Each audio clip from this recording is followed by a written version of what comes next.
Well, I guess we all kind of predicted that the Democratic campaign for presidency was going to go in this direction, where eventually everyone and their brother would be calling Trump a fascist. In fact, I think the way I tweeted it back in July was, let me go ahead and explain what the Democrat strategy would be. It would be to try to get us all excited about Kamala Harris for about the first 5 minutes of her campaign. And when that failed, of course, we would get into the long stream of news articles and accusations that, oh my gosh, Trump and all of his supporters are fascists and a threat to democracy and literally Hitler. And here we are. That's right. A couple of weeks before actual election day, actually not even a couple of weeks now, we are constantly hearing about how Trump is not just a threat to democracy, not how anyone that potentially vote for him is a threat to democracy, but he's actually a fascist. And we're not just hearing it from people in their, mom's basements, right? It's not just the Keith Olbermann types of the world.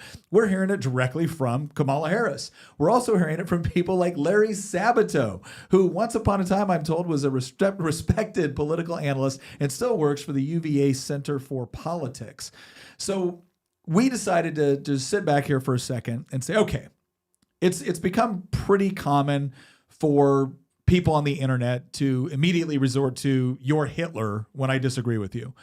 But we wanted to actually take a look at what is fascist policy, right? Not just what gets talked about in kind of the popular political vernacular, but no kidding. From fascists themselves, what did they believe? What did they want with respect to the economy? What were the things that were a part of their party platforms? Because we want to do a quick analysis of, okay, all these accusations about Trump and all of his supporters being fascists. Let's take a look at what fascists actually wanted.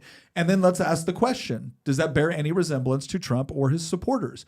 Or does it bear a closer resemblance to maybe other people within American politics? Or is this all just hyperbole that we can expect every election year? So that's what we're going to do today in this episode. We're going to take a look, no kidding, at what fascists actually believed.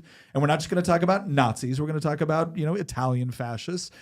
And we're going to ask that question. And we're going to hopefully answer for everybody today whether or not Trump really is a fascist, or if maybe other people on the American political spectrum are. Oh, so all that and more coming up on this episode of Making the Argument. I am your host, Nick Freitas.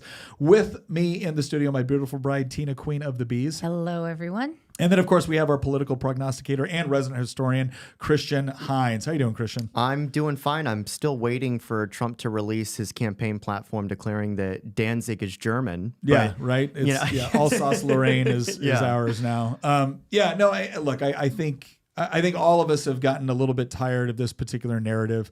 Now, I will say it's almost like there's a process that you can follow on how this is going to go, right? Like either what stage of the campaign.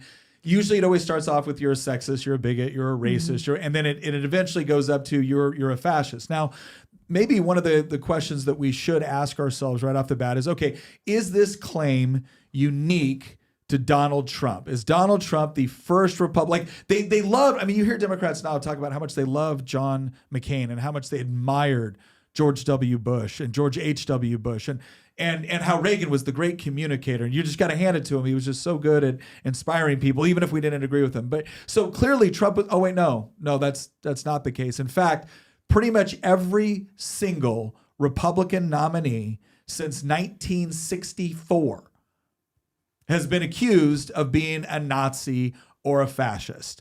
So Barry Goldwater, Richard Nixon, Gerald Ford. Gerald Ford was Hitlerian, apparently, right? Ronald Reagan, H.W. Bush, George W. Bush. It is just a normal thing that comes out in every single political campaign. But they clearly feel like they've got a unique way that they can do this with Donald Trump. They clearly feel like, no, but this is the one they're serious about. After all, he had a rally in Madison Square Garden. Yeah. And at one point, the Nazis in America had a rally at Madison Square Garden. So what more proof do you need except for the fact that there's been a lot of political rallies in Madison Square Garden that have had nothing to do with Nazism between including, I think, Clinton's inauguration. No, not his inauguration. Oh. It would have been. Carter launched his campaign in 1976 from Madison Square Garden. JFK had a campaign in Madison Square Garden when he ran for president, and I believe even another one during the midterms. Obviously, notorious Nazi JFK and notorious Nazi Jimmy Carter. Famous for I also remember Democrats saying that Mitt Romney, of all people, Oh yeah, Mitt Romney was a fascist. A fascist. And, like Yeah. at this point, it becomes the boy who cried wolf, right? Here's the biggest danger in all this is you've now desensitized the public to something that is an actual totalitarian regime that you wouldn't want to live under. That's kind of the travesty in all of this, is that Democrats take these horrible terms and then they misappropriate the terminology in order to suit a political end, when in reality there used to be that phrase used to actually mean something bad. It's similar to the word racism. Yeah. That phrase used to mean something bad. It used to mean the belief in a biological, moral, or intellectual superior or physical superiority, whatever it is, right? A belief in a superiority of a certain ethnicity over another inferiority ethnicity, of another or race. inferiority. Yeah. And now it simply means word that I don't like, or you've made somebody uncomfortable. You disagree with my economic policy, so Yeah. you're a racist. Yeah, no, it's the same thing over and over again, and it does get very, very frustrating because we know that they're going to implement he's literally Hitler protocol whenever they realize everything else doesn't work. And then the left will sit there and tell you, oh, I can't believe you'll vote for somebody who's literally Hitler. Yeah. And we're going, he's not, though. Well, let me and tell you you- haven't made a case for why he would be, except for some debunked claims by disgruntled ex-employees who have an axe to grind. Well, I will tell you this much. I'll tell you what is literally not Hitler. Good Ranchers, right? Good Rancher steak is, I promise you, has absolutely nothing to do with anything fascist. In fact, Good Ranchers is all about freedom. It's all about your freedom to be able to get the most quality American raised beef, pork, poultry, and wild-caught seafood delivered straight to your door. And if you go to the link in the description, or you go to goodranchers.com and use promo code Nick, not only will you get $25 off your first order, but they are doing a special deal right now where when you sign up for one of their subscriptions, you're going to get a free add-on that you can get locked into right now for 4 years. What that means is when you say, hey, throw me some extra bacon on that order, throw me some bacon on that subscription so I can wrap all of that beef, pork, or poultry, right? You're going to get it for 4 years. They are promising you that for 4 years. So no matter who wins on November 5th, and we all, have our hopes, you win, right? You win with Good Ranchers. So go on there, promo code Nick, right? Goodranchers.com, promo code Nick, get that $25 off your first order, and then order one of those subscriptions with your free add-on. Get locked into that right away. You're going to want that because I'm telling you right now, we go through a lot of Good Ranchers in the Freitas household, and it is delicioso. So goodranchers.com, or use the link in the description, promo code Nick, get that deal. You are not going to be disappointed, I promise you. All right, so just so people know that we're not cherry picking little things that were said here or there, that this has become like just a drumbeat, an incessant drumbeat right now from the left. We have some clips to show. So let's go and go to our first one right here. So again, right off the bat, Harris says Trump is a fascist after John Kelly says the former president wanted generals like Hitler. All right, so yeah, apparently there's this former chief of staff for President Trump, John Kelly, has come out and said that Trump said he wants generals like Hitler. And so of course, Kamala Harris dutifully comes out and says, see, if John Kelly said it, it's true. And if Trump actually said that, then clearly he's a fascist, right? Because that's all it takes, right? You are a fascist. One remark from an ex-employee about something that you may or may not have said, and you are definitely a fascist. No other analysis required. And you could almost see that Kamala Harris was giddy about this. But it's not just Kamala. Let's go to the next one. I love this, and I want you guys to keep something in mind. This comes from The Nation magazine. Calling Trump a fascist is well overdue. Why did it take so long? Finally, the warnings are coming loud and fast. Will they matter this late in the day? Do these people honestly believe they haven't been saying this for 9 years now? No, I'll tell you what. I remember the days when Donald Trump was going on The View and getting hugged by Joy Behar because he was so great. And then he decided to run for president as a Republican. And then pretty much from that moment, he was a fascist.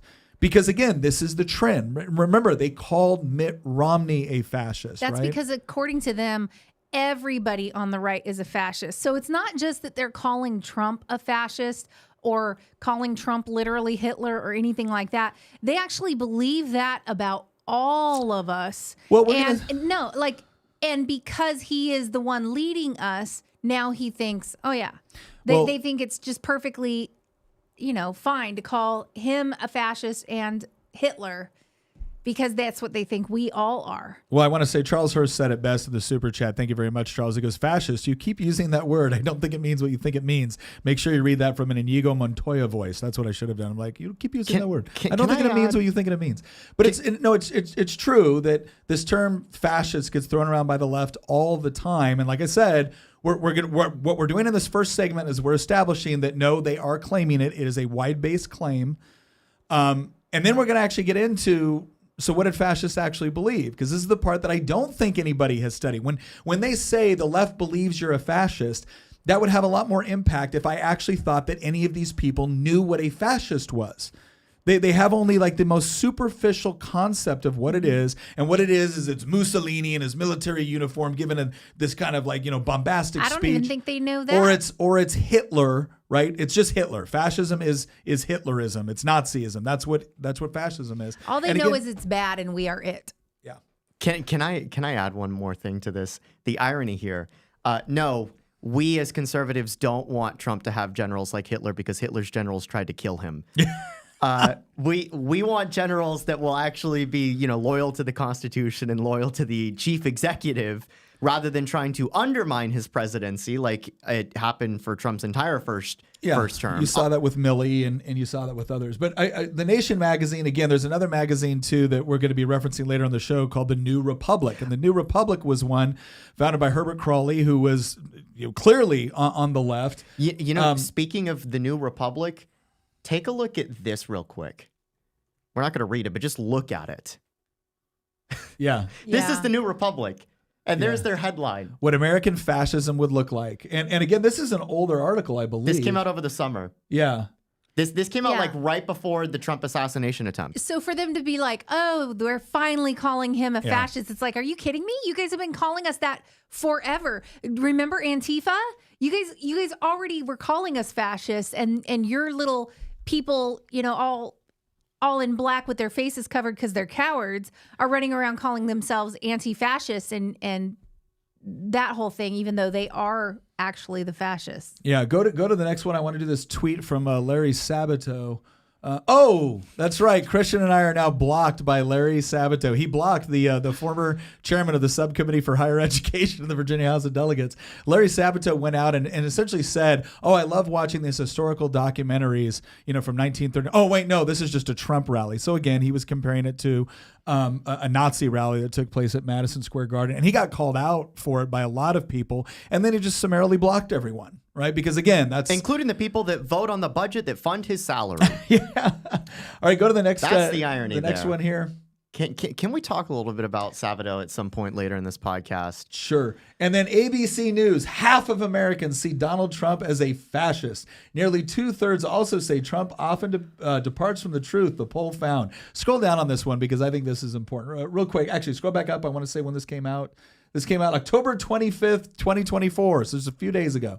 All right, half the country sees former President Donald Trump as a fascist, amplifying concerns raised in recent days by Vice President Kamala Harris and past members of Trump's own administration. Far fewer in a new ABC Ipsos poll level the same charge against Harris. Nearly 2/3 also say Trump often departs from the truth. Again, more than say so about Harris, but Harris gets more criticism than Trump for pandering for votes by promoting policies she doesn't intend to carry out, underscoring challenges for both candidates as the fur flies in their increasingly heated presidential debate.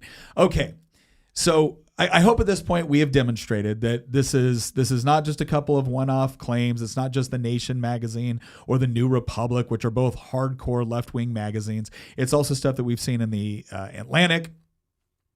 It's also it's also stuff that we have seen now in polling. Like they're actually conducting no kidding serious polls asking this question. The fact that it's half the country tells me according to a poll. According to a poll, it's half the country. And it just so happens to be the half of the country that listens to absolutely everything the Democrats say. The other half doesn't believe that, right? So it's split down party lines. So these people have been told what to think by legacy media. They've been told what to think by their Democrat, leaders and all of the movers and shakers on their side of the aisle. They've just been told what to believe, and they believe it. That's literally the only thing that makes Trump more, we think he's more of a fascist, is because they've been told he is over and over and over again from 2016 onward. I love how you're saying that, like, while holding the Yorkie. Yeah, teacup She's Yorkie. so sweet. We love her. So what's this other tweet you got for this us? is this came out like yesterday or the day before from notorious left-wing lunatic on Twitter who thinks that he's a woman. Alejandra, who that is not actually his name, tweeted that Elon posted this MAGA hat, which uses the Fractor font, a popular in Nazi Germany. He wore this at a rally meant to evoke the 1939 Nazi rally in Madison Square Garden. He's telling you who he is. And for our audio listeners, what this person is posting is a screenshot from Elon Musk of his hat, his like dark MAGA hat with Gothic font saying "Make America Great Again," and then they're depicting the Wikipedia article on the Antiqua Fractor dispute. The context there is that there used to be a type of script that was very popular in Germany and Austria in the 19th century called Fractor, and you've probably seen it on like Oktoberfest and stuff like that. It's an old-style German Gothic script, and what this left-wing lunatic is saying is that by using a Gothic-style font on a dark MAGA hat, as Elon did, this is invoking Nazism. The irony, of course, being actually this same article, if you actually look this up, just give me just a second. I want to read you off something from a very famous fascist, actually. So this is the Fractor font that I was telling you about, a historical German text. And if you look in the Nazi period here, here's a quote. "Your alleged Gothic internalization does not fit well in this age of steel and iron, glass and concrete, of womanly beauty and manly strength, of head raised high and intention defiant. In 100 years, our language will be the European language. The nations of the East, the North, and the West will, to communicate with us, learn our language. The prerequisite for this, the script called Gothic, is replaced by the script we have called Latin so far." Those were words spoken by a guy named Adolf Hitler to the Reichstag in 1934. In 1934, he denounced its continued use in his speech to the Reichstag. This was the favorite type of font of Bismarck. And the reason that the Nazis eventually outlawed the font was because they viewed it as reactionary and romantic and too associated with the German Empire and of the good old days. And they declared themselves to be revolutionaries and ushering in a new era. And so they wanted to get rid of these old symbols and texts and stylizations. And so the irony, of course, being the historical illiteracy of the left to take even the most mundane things out there and draw fascist comparisons like the text on a hat and say this is proof that Elon's a Nazi and that Trump's a Nazi, when in reality this is, first off, this actually isn't Fractor. It's similar to it. But the irony being that the Nazis actually outlawed this font style is apparently completely lost on these people. But let's be honest. This is not about some sort of intellectual dispute, discussion about the historical dispute over textiles. What this is the left wants to provide cover, let's be honest, for the violence that they are stoking against their political enemies. We saw that New Republic piece where they said American fascism, and they had this picture of Trump depicted as Hitler, and this came out weeks before the Trump assassination attempt. They've continued to call him a fascist even after that, and it's getting to a point now where I don't actually think that they believe that Trump's a fascist any more than they believe Mitt Romney's a fascist. I think it's a polemic, is what it is, and I think it's a polemic that's used in a very evil type of way because you don't debate with fascists. You fight them, right? You punch them, you shoot them, you kill them. Well, we've said this before, where it's there are certain things that you can associate with your political enemies that the way I worded it before is the reason why comparing someone to Hitler is especially when it's done inappropriately is just a form of ad hominem attack, and it's not just a basic form of ad hominem attack. It's one that actually invokes the need to use physical violence in order to stop somebody, is because nobody cares. If you're Hitler, nobody cares what your economic policy is, right? You're just evil, and it's become a a place word for that. But I think here's the part that I think is important for people to understand. And this demonstrates it, right? Something as simple as a font, like you don't even understand what it is that you're critiquing at this point. So let me just say this right off the bat, as someone that is probably seen by most people as being fairly conservative or and sympathetic to libertarianism on certain things, right? I despise fascism. Now, let's take a look real quick. Let's get past all of the, what is your impression of fascism within popular culture, and let's actually start to take a look at, okay, what did fascists, what did the people that write about fascism, what did they see as their political platform and the motivating the motivating components with respect to when they're to do. So let's go to this first article right here, and this has to do with contents of the fascist manifesto. So the manifesto, published in Popolo d'Italia on June 6, 1919, is divided into 4 sections describing the movement's objectives in political, social, military, and financial fields. All right. So why are we using this one in particular? Well, because it's important to understand that obviously this isn't the first time fascist ideas were discussed, but a lot of times when you hear people talk about fascism, they're almost instantly thinking about the 20s and 30s, right? Late 20s and 30s and Nazism and 40s and 40s. But there's,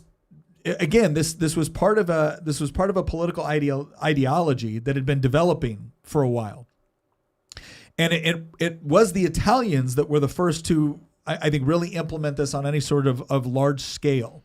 And so it's important to understand what were they trying to achieve, who were the prominent people within Italian fascism with what you might call, German fascism. But let's go ahead and read through it. Politically, the manifesto called for universal suffrage with a lowered voting age of 18 years and voting and electoral office eligibility for all ages 25 and up. Proportional representation on a regional basis, voting for women, representation at government level of newly created national councils by economic sector. So what's an important way to think about this? Representation at government level, newly created national councils by economic sector. It's important to understand that fascism and the symbol of the fasces was actually really associated with what they called syndicates. Or even cartelization of industry. They wanted this idea of greater central planning through these councils, these regional councils that would essentially direct industry and would be comprised of elements from the political, elements from labor unions, elements from, all these other things, and that would help direct industry. The abolition of the Italian Senate. At the time, the Senate, as the upper house of parliament, was a process elected by the wealthier citizens, but were in reality directly appointments by the king. It had been described as a sort of extended council of the crown. You could have compared this probably somewhat to the House of Lords in the UK. A House of Lords that at the time actually had some power. Yeah. The formation of a national council of experts for labor, for industry, for transportation, for the public health, for communications, selections to be made of professionals or of tradesmen with legislative powers and elected directly to a general commission with ministerial powers. Okay, so again, what I just described, fascism. Okay, here we go. In labor and social policy, the manifesto called for the quick enactment of a law of the state that sanctions an 8-hour workday for all workers, a minimum wage, the participation of workers' representatives in the functions of industry commissions. So back when I talked about how they wanted these councils, they wanted these various commissions that would direct how industry was run, again, labor unions were to have representation there. To show the same confidence in labor unions that proved to be technically and morally worthy as is given to industry executives or public servants. So again, this had to do with more of the collectivization with respect to the management of industry. Reorganization of the railways and the public transport sector, revision of the draft law on invalidity insurance, reduction of the retirement age from 65 to 55. So not only did they want like pretty elaborate social welfare, but they actually wanted to reduce the age at which you could be eligible for it. In military affairs, the manifesto advocates creation of a short service national militia with specifically defensive responsibilities, armaments factories to be nationalized, a peaceful but competitive foreign policy. In finance, the manifesto advocates a strong, extraordinary tax on capital of a progressive nature. So they wanted to tax people who owned capital, and they wanted to be progressive in nature, progressive tax. which takes the form of true partial expropriation of all wealth, right? The seizure of all the possessions of the religious congregations and the abolition of all diocesan benefices, which constitute an enormous liability on the nation and the privileges of the poor. Revision of all contracts for military provisions, the revision of all military contracts, and the seizure of 85% of the profits therein. So this is like 85% of all war profits had to be seized by the government. Go ahead and scroll down here a little bit. These early positions reflected in the manifesto would later be characterized by Mussolini and the doctrine of fascism as a series of pointers, forecasts, hints, which when freed from the inevitable matrix of contingencies were to develop in a few years' time into a series of doctrinal positions entitling fascism to rank as a political doctrine differing from all others past or present. So why do we list all of this off, right? And again, we're going to go into some other versions as well. We list all of it off because I promise you, and I know this to be true because I've done it before. If you listed off all of those things and you asked somebody, and you didn't tell them it was fascism, and you just asked them, is this left wing or right wing? Almost everybody would have said that's left wing. And again, I know because I went to a college campus. I went to UVA, where Larry Sabato speaks. And I said, okay, I'm going to list off some elements from I didn't tell them from what, just from a political document. I just want you to tell me, do you consider this to be left wing or right wing? And I started listing these things off, and they're like left wing, left wing, left wing, left wing. Why? Well, because when you talk about elaborate social welfare state, when you talk about the government having more control over the economy, when you talk about labor unions playing a larger role in the way that industry is organized and determining what it actually develops, when you talk about government councils made up of professionals and experts in order to run sectors of the economy ranging from healthcare to education to industry, that's not associated with right-wing political politics within the United States. It's almost universally associated with left-wing politics. Now, you'll notice some things that were absent there. Did you see anything there about rank militarism? Did you see anything there about invading other countries in order to set up Italian-only or whites-only environments? No. In fact, go to the next article. I want to point something out here. Racism, because again, if you ask anybody what is fascism, they're probably going to say it's rampant nationalism, it's fascism, it's totalitarianism, right? And it's this idea of a dictator trying to deny people rights based off of their ethnicity. Until Benito Mussolini's alliance with Adolf Hitler, he had always denied any anti-Semitism within the National Fascist Party. In the early 1920s, Mussolini wrote an article which stated that fascism would never elevate a Jewish question and that Italy knows no anti-Semitism, and we believe that it will never know it. And then elaborate us. Let us hope that Italian Jews will continue to be sensible enough so as not to give rise to anti-Semitism in the country where it has never existed. In 1932, during a conversation with Emil Ludwig, Mussolini described anti-Semitism as a German vice and stated there was no Jewish question in Italy and could not be won in a country with a healthy system of government. On several occasions, Mussolini spoke positively about Jews and the Zionist movement. Mussolini initially rejected Nazi racism, especially the idea of a master race, as errant nonsense, stupid, and idiotic. So the idea that racism is inherent to fascism is not necessarily true. This is where you get the distinction between Nazism and fascism. There you go. And yet,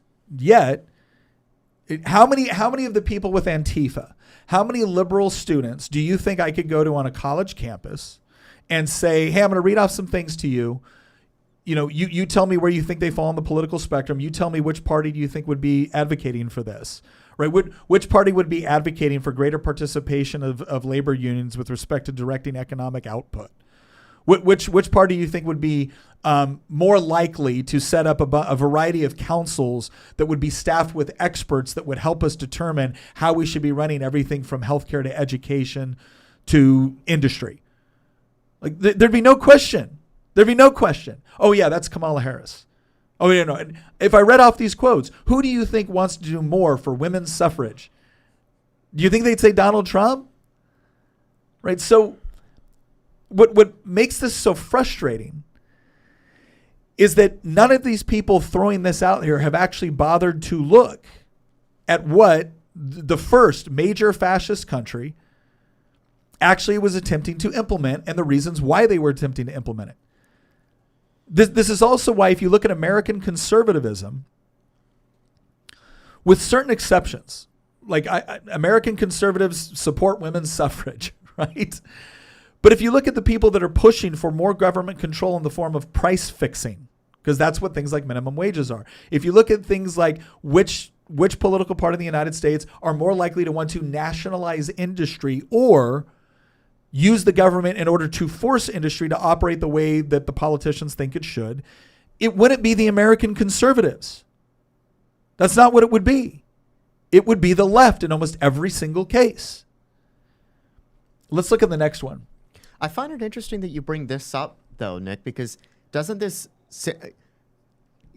like, by showing this, like, that at least at first, I mean, later on, as Germany exerted more influence over Italy started to adopt it. They had to, essentially. I mean, my grandmother, who passed away last year, grew up in this regime. She was born in 1937, and she lived through the war in Rome. And she remembered, you know, especially after Italy switched sides and the Nazis took over Italy itself. Like, she remembers, like, the SS going door to door. She remembers, like, seeing the Panzer tanks rolling down the streets and everything. And I just find it interesting that at least at first, the fascist government in Italy wasn't obsessed with race from a biological perspective, but later on, the Nazis kind of forced it on them.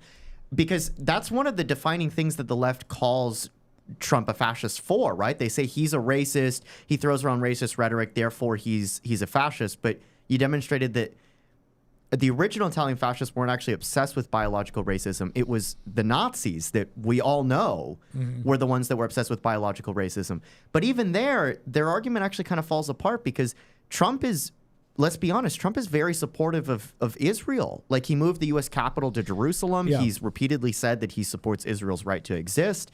He's openly courted the support of Jewish Americans in a way that, you know, no Republican has done for a very long time. And last I checked, I don't really know a lot of Jews that are really into the Third Reich, right? Like no. That's not and so, like, it falls apart on both fronts, right? Like, well, I think the other thing that we need to look into, and like, so this next one we have up here is the reason why I pointed out that fascism is not necessarily inherently racist.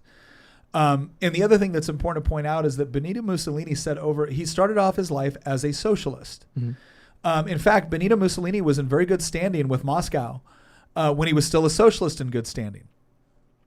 The major departure that Mussolini made, and part of the reason why he was kicked out of the Socialist Party in Italy was because he supported Italy's involvement in World War I. And remember, Italy fought with the Allies in World War I.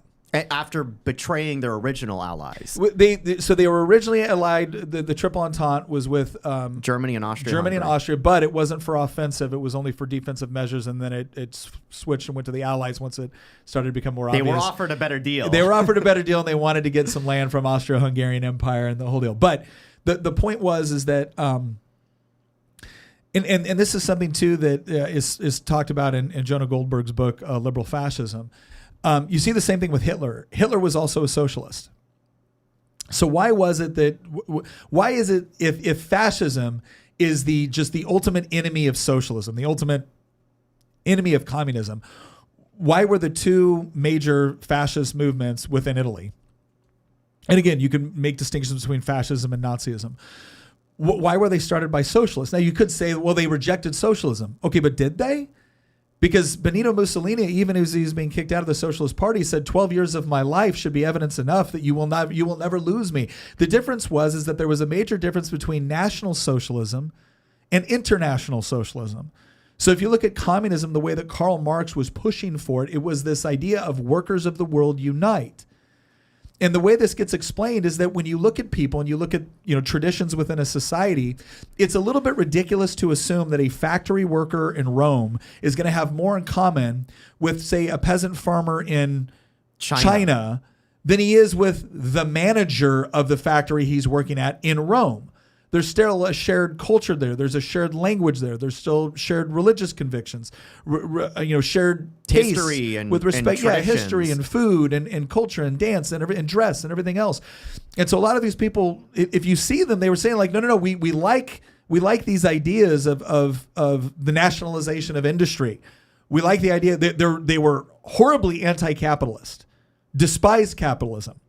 You are not going to find Benito Mussolini or Hitler saying nice things about capitalism. They despised capitalism. But they still believed in a national identity.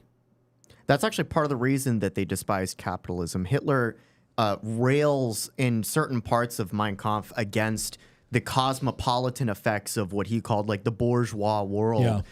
Because he thought that, and I think he's wrong on this, for sure, but he thought that capitalism inherently would destroy national identities and make everybody a bunch of rootless, individuals floating out there in the ether.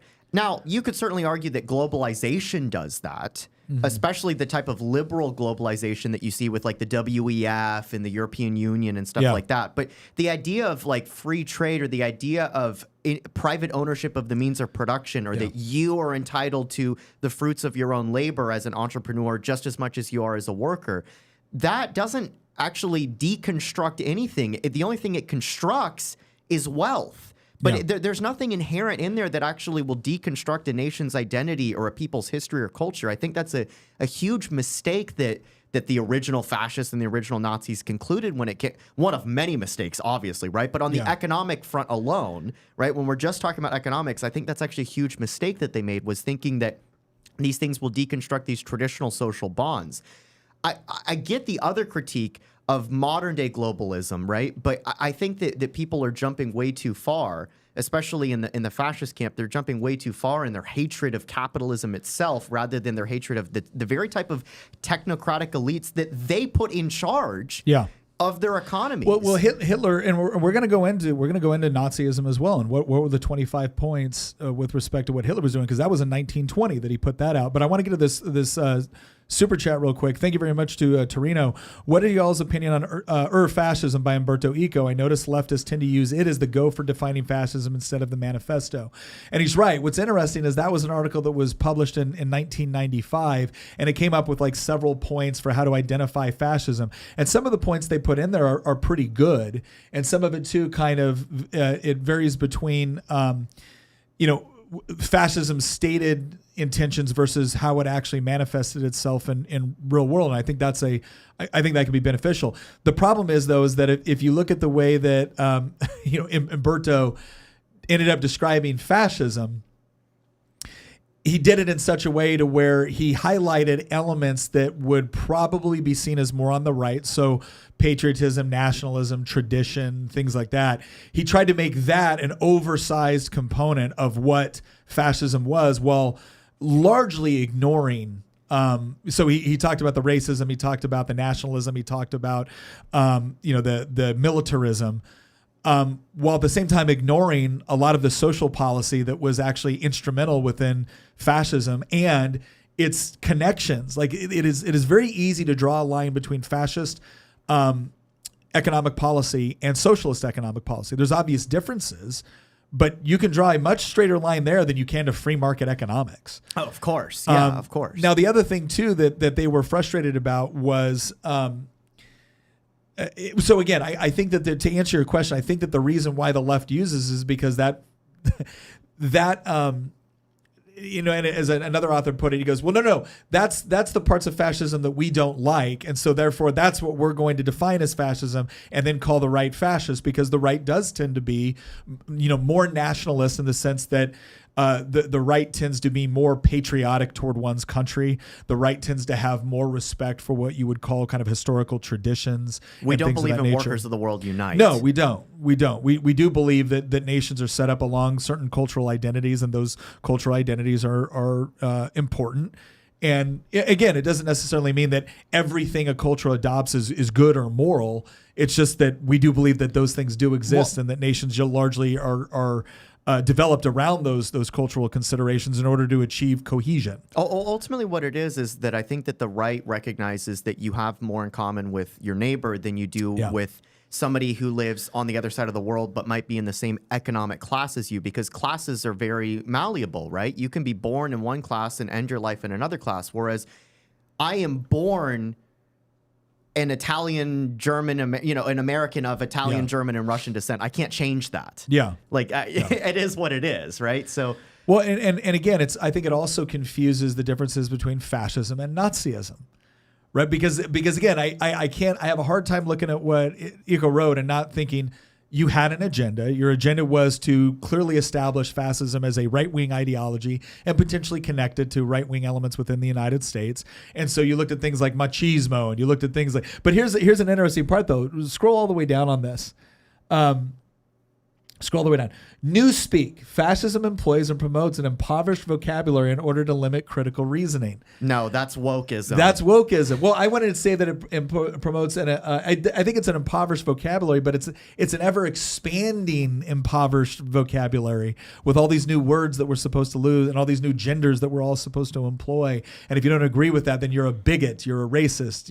So well, they're losing their meaning as well. A lot of these words don't mean what they used to mean. Yeah. And so they're stripping words of meaning. And I think that when you talk about impoverished language, definitely stripping it of its meaning is a good way to impoverish it. That's true. And there's some other things here too that I think is kind of, again, he wrote this at a time where I think he believed he was pushing everything onto the right. So it goes, for instance, point 9, pacifism is trafficking with the enemy because life is permanent warfare. So he's criticizing fascism. There must always be an enemy to fight. Both fascist Germany under Hitler and Italy under Mussolini worked first to organize and clean up their respective countries and then build the war machines that they later intend to and did use, despite Germany being under restrictions of the Versailles Treaty to not build a military force. This principle leads to a fundamental contradiction within fascism, the incompatibility of ultimate triumph with perpetual war. Well, let me ask you something. For the person that wants to say that fascism is all right wing, can you tell me another political ideology that is constantly talking about the revolution and struggling against others? The communists won in China effectively in the 40s, but it's still called the People's Revolutionary Army, right? And you see the same thing in Cuba, and you saw the same thing within the Soviet Union. North Korea. It's always about enemies of the revolution. Communists have the same sort of trick that they use, where there's always an enemy that has to be fought. So that's a similarity between socialism, between communism, and fascism. But I digress. I think one of the reasons why a lot of the socialism ends up turning and becoming fascism is because at some point the socialists realize that they're not going to get everybody on board unless they exterminate a large portion of the population and get them to march in line with them. And I think fascism works to that end, or has worked to that end before being defeated. Well, we're gonna get into some of the the contrast too with socialism, but I really want to move on to this next point because I wasn't intending to bring this up actually, but sorry, you did though. Well, I brought it up. I didn't say bring it up. I just said go to the 25 points. So this is the NSDAP party program. And remember, Nazi was an acronym for the National Socialist Workers Party. So National Socialist German Workers Party. So again, it's important to understand here that it's not as if Hitler thought he was outright rejecting socialism. They didn't agree with Bolshevism. Right, they didn't like that because keep in mind, and Stalin articulates this, right? It was this idea that anybody that is not loyal to the Soviet Union, to essentially Moscow deciding what communism was, what socialism was, and what it wasn't, right, automatically got identified as enemies of socialism. They were fascists now. And it was a right-wing reaction. In fact, the way that they justified this in their own minds, and again, you don't got to take my word for this. You can go look at how Stalin and other prominent communists thought about this. They all had this idea that in the end times of capitalism, Trotsky wrote about it, there would be this final push, this final death throes of capitalism where they would rise up and they would try to fight against the inevitable socialist communist revolution that were taking place. And when this was going on, they said, aha, yeah, see, there it is. Marx was right. That's what's happening right here. Now, again, I'm going to read off some of this, and there's elements of this that people, if you read it off, they would probably say that sounds more right wing. But then there's a lot of elements of this. And again, I did this at UVA where I had college students just tell me, I'm going to read this off. You tell me right wing, left wing, Democrat, Republican. So for instance, number 11, the abolition of unearned work and labor incomes, breaking of rent slavery. So typically speaking, when you're talking about unearned incomes on the left, what they're talking about is basically income that you get from investment. So if I own capital, and then you utilize the capital at the factory that I own in order to manufacture goods, and those goods sold, and I make an income from that, that is, in their mind, unearned income, right? That's not a right-wing philosophy. That's a left-wing philosophy. How about this? In consideration of the monstrous sacrifice and property and blood that each war demands of the people, personal enrichment through a war must be designated as a crime against the people. Therefore, we demand the total confiscation of all war profits. We demand the nationalization of all previous associated industries and trusts. Nationalization of industry. Is that a right-wing concept or a left-wing concept? I will promise you right now, I don't see many Republicans out there. I certainly don't see Donald Trump advocating for the nationalization of industry. You want to know what another term is for the nationalization of an industry? The socialization of an industry.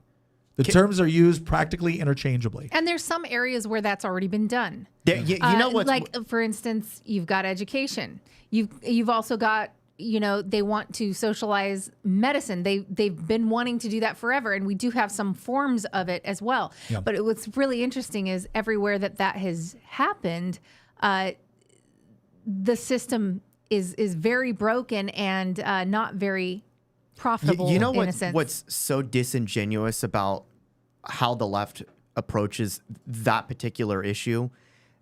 Tick History, who's a fantastic historical YouTube channel, he has this very long, like 3-hour video explaining in minute detail how the Nazi regime was anti-capitalist and pro-socialist from an economic standpoint. He's not talking about anything else. He's just talking about the economics. And the Nazis had this this system. The Germans have a word for everything, right? That's just how the German language works. But after the Nazis took power, after the Enabling Act in March 1933, there was this process that the Nazis called synchronization, where they basically brought everything in line with the party. They hijacked literally every institution in the country and turned them all into organs of the party. Now, there was one thing that they did in the process of synchronization that the left points to, and they say, see, the Nazis were capitalists. They believed in privatization. They've actually associated. There's left-wing historians and academics that will say synchronization is privatization. And Tick did this video where he deconstructed this. Sorry, there's some people that are going to be very mad that I use the phrase deconstruct. Yeah. But he deconstructed this and he said, no, this isn't privatization at all. And what these academics are getting at is that what the Nazis did was they would go into an industry or a business, especially one that wasn't already aligned with them. They would nationalize it, and then they would hand it over to a party member. Yes. A high-ranking party member. Yeah. And then the historians would come back 80 years later, and they would say, see, this is privatization because you handed off the cement company to Goering or to Goebbels or, whoever it is, right? Whatever apparatchik, was out there, shilling for Hitler. See, look, now you've privatized it because you've handed it over to some high-ranking party member. The only reason you hand it over to some high-ranking party member is because you could trust them to run it in line with the dictates of the state. That's not privatization at all. Yeah. It's a fake form of it's. Well, Hitler when he was explaining his approach to economics, even went so far to say that they would allow for. So basically, it was the idea that we're going to nationalize everything critical to the state, to the Volk, to the people, right? But then we will allow for certain things to remain private, insofar as those private entities operate within the will and the boundaries of the state. And should they fail to do so or prove incompetent at doing so, the state would take them over. That is not free market capitalism. That is still the government essentially dictating things. And like you said, it's far more corrupt than that, because even in the instances where they did this with major industry, it was, we're going to steal it from you and we're going to give it to a party member who is going to operate the industry and the business in line with the government's values and belief system. I want to read off a couple more of these. So, we demand an expansion on a large scale of old age welfare. We demand the creation of a healthy middle class and its conservation, immediate communalization of the great warehouses and their being leased at low cost to small firms, the utmost consideration of all small firms in contracts with the state, county, or municipality. We demand a land reform suitable to our people, provision of a law for the free expropriation of land for the purposes of public utility, think of like eminent domain, abolition on taxes on land, and prevention of all speculation on land.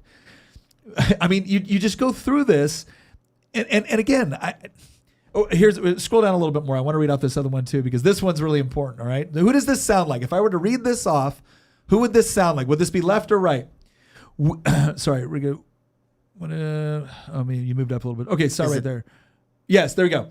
The state is to be responsible for a fundamental reconstruction of our whole national education program to enable every capable and industrious German to obtain higher education and subsequently introduction into leading positions. The plans of instruction of all educational institutions are to conform with the experiences of practical life. The comprehension of the concept of the state must be striven for by the school as early as the beginning of understanding. We demand the education at the expense of the state of outstanding intellectually gifted children of poor parents without consideration of position or profession. So again, what they're talking about is universal education and essentially free college.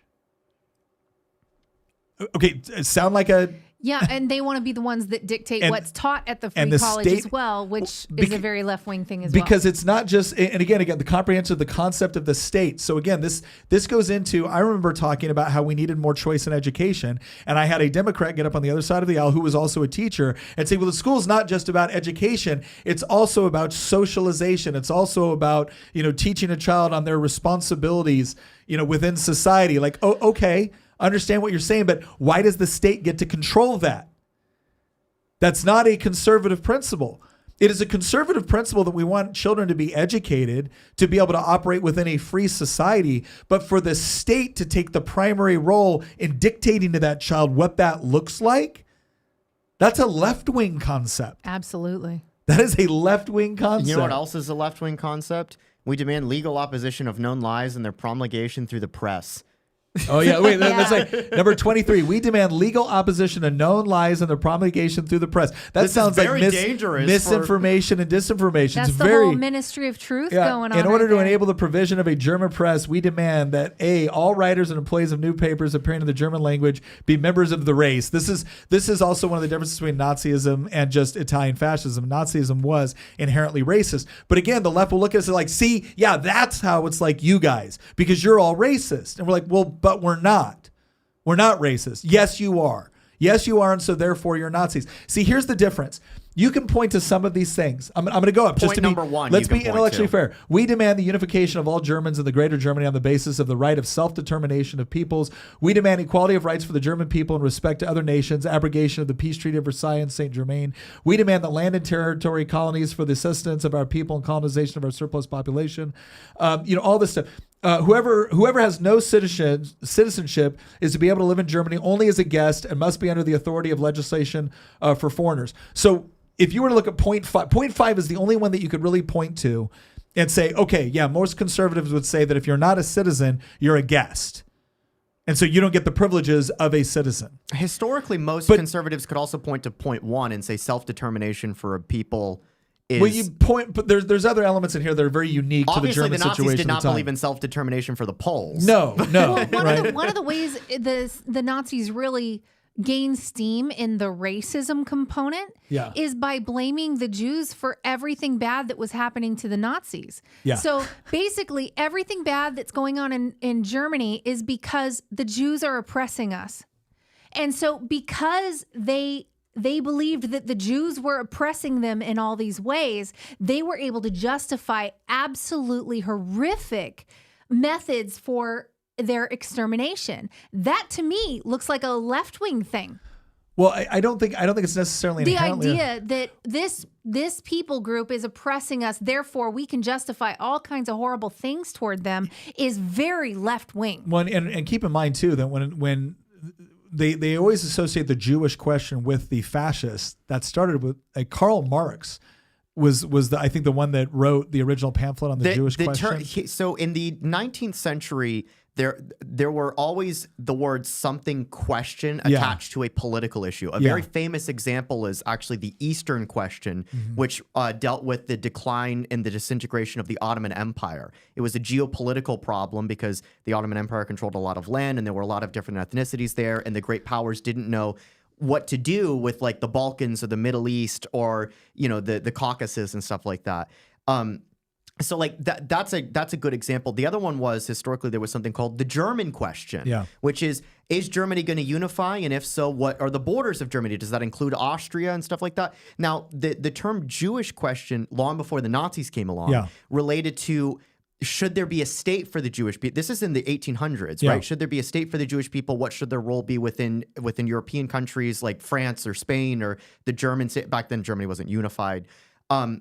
The term predated Nazis. Now, obviously, because of the events of history, the phrase itself is now obviously associated with the Holocaust, but it existed going back to Marx. It was a phrase that existed as there's this geopolitical issue, there's this ethnic minority that exists in all these different countries.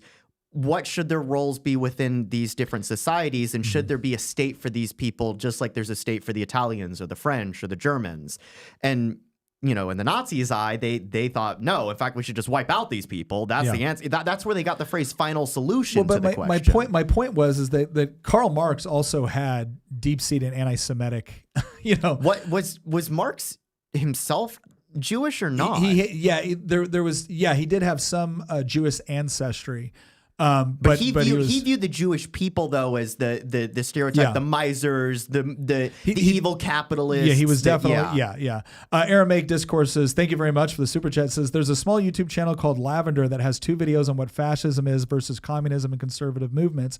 Poor guy literally logged through literature of every fascist movement from Spain to Ethiopia and came to some interesting conclusions. I bet he did. Thank you for the $100 donation. Yeah, that's awesome. Thank you very much, and thank you for that. We'll definitely check out that channel. Yeah, I'll show you his channel after the podcast. Actually, Lavender has a small channel, but he's a monarchist, so understand that he puts out a lot of these videos where he actually critiques fascism from the right. Well, somebody else brought up in the chat Meteron. Meteron actually had a really good discussion on this too, where he talked about the problem. Part of the problem with discussing fascism and the right-left paradigm is that when you're using the continental or even the European concepts of left and right, that doesn't translate over to American left and right the same way, and he's absolutely correct on that. The point I wanted to bring out on here is that I didn't want to give the impression that I didn't want to straw man this argument.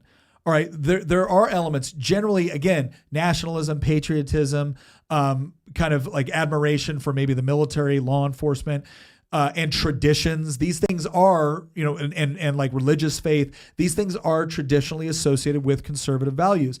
And there were certain things that fascist governments might have elevated that you could have said, okay, that falls more onto the right side of the spectrum, especially within the European tradition, that would fall on the left side. The point that I'm trying to make is that as you read through this, again, you're going to find far more that the left in the United States would associate themselves with than you would with the right would. And then you have other things that neither side would associate themselves with, but the left feels that it's perfectly appropriate to say, well, no, if you want a border wall, it must be because you're a racist. Well, those two things do not compute. You could want a border wall because you're a racist. You could want a border wall because you want greater border security and that you think that there should be plenty of legal immigration, but it has to follow a process.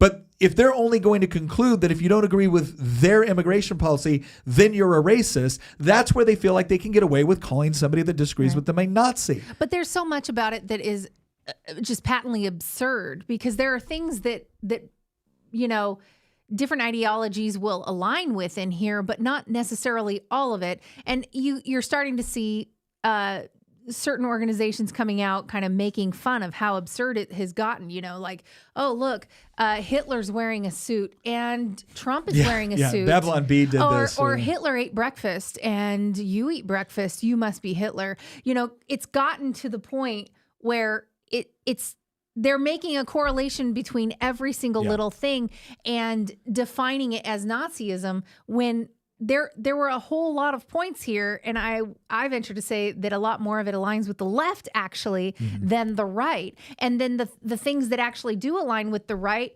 the left actually probably doesn't mind either. No, I actually think they do mind national identity. I think they do mind borders. Well, this is they the do mind difference. tradition. No, they don't mind national identity if you go back far enough to where,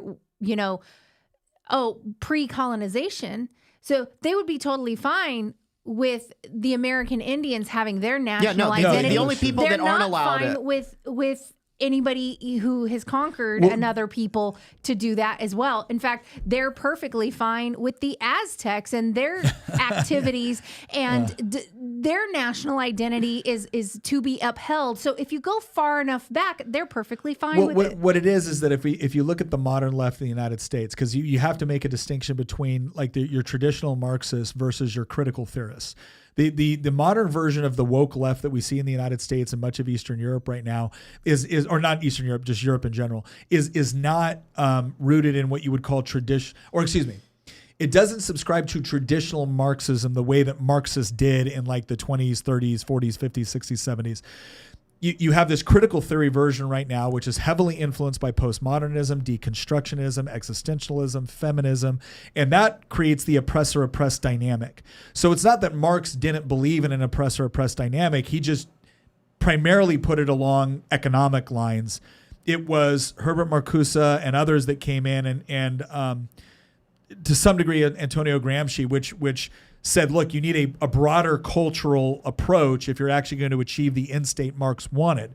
So they didn't disagree with Marx's end state. They disagreed with how Marx predicted it would go about. And they also identified that these are the various mechanisms that you can utilize in order to hopefully bring about that Marxist end state. They expanded Marx's definition of the oppressed-oppressor dynamic to be far more than just economics. And I think this is part of the reason why we're now living in the type of political environment that we're living in, because if you think about it, in many respects, we're living in a post-materialist politics, a post-economics politics. Now, there's still economic issues, right? You can ignore reality all you want, but that doesn't mean that reality is not going to reassert itself. So, for example, you can't run multi-trillion-dollar deficits in perpetuity without you eventually paying the price for that. And so even though society has moved on from caring about many of these economic issues, like, let's be honest, if this presidential election was determined entirely based off of economic factors alone, Donald Trump would be walking away with this in a landslide, without question. Yeah. The Harris-Biden administration has mismanaged the economy at every single step.